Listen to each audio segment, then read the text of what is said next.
और कथाएं तो होती है सुनना बोलते हैं, कथा सुन लो, लेकिन इसको पीना क्यों कहा? रसपान करना, रस पीना क्यों कहा?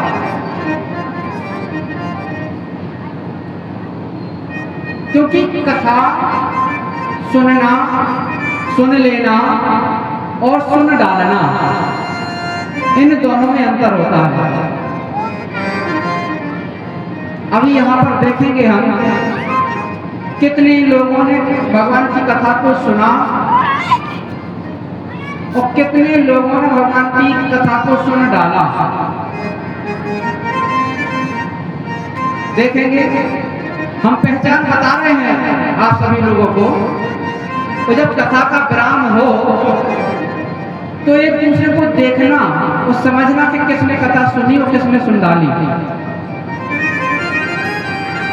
जो कथा सुन डालते हैं वो खड़े होते ही अपने कपड़े झाड़ेंगे। लो पंडित जी जितनी सुनी थी जा रही थी, जैसे आए थे वैसे ही जा रहे थे। और जो कथा सुन लेते हैं वो कथा को सुन करके कम से कम एक दो बातें तो अपने जीवन में उतारते हैं, क्योंकि सुन करके उसका अनुकरण करना ये होता है सुन लेना। सुन करके अपने हृदय में उतार लेना, पी लेना।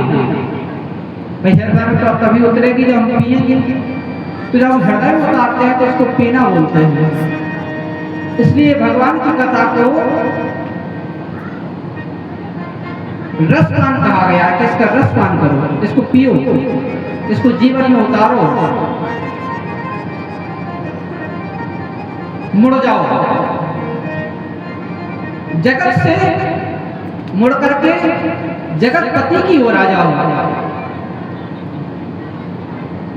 अच्छा, मुड़ने का और भी बताया आपको। जब कोई मर जाता है तो जो आग देता है वो पुत्र, उसका मुंडन कराया जाता है। पहले तो मुर्दे का भी मुंडन करवाते थे। तो जो आग देता है उसका मुंडन करवाते हैं। उसको अपनी भाषा में क्या बोलते हैं? मुड़वाना। भैया चलो अब तुम मुड़ जाओ, आग देनी है तो तुम मुड़ जाओ।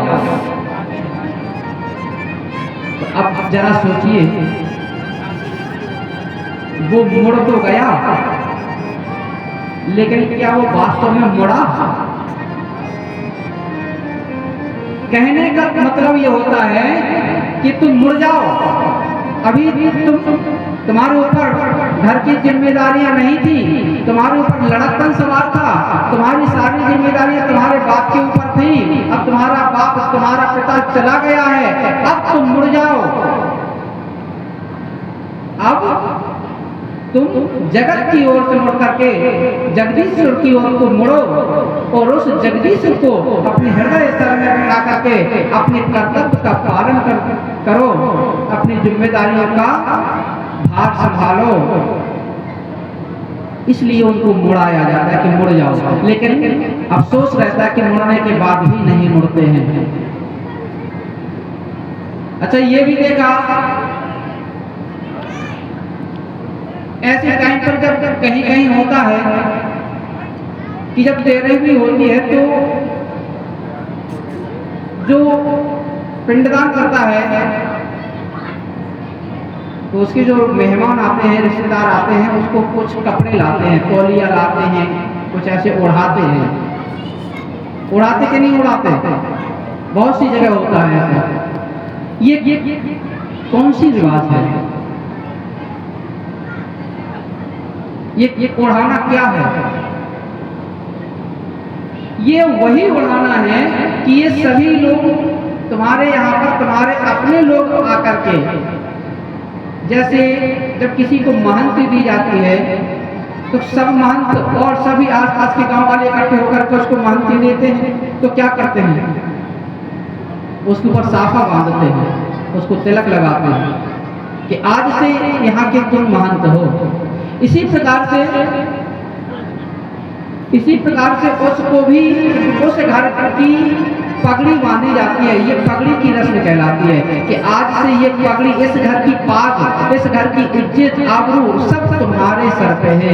अब इस घर की इज्जत तुम्हें अपने सर पे लेके चलना है, इसलिए उसके सर पे पगड़ी बांधी जाती है। तो मुड़ना ये होता है। तो इस प्रकार से भागवत जी का जो है श्रवण हुआ।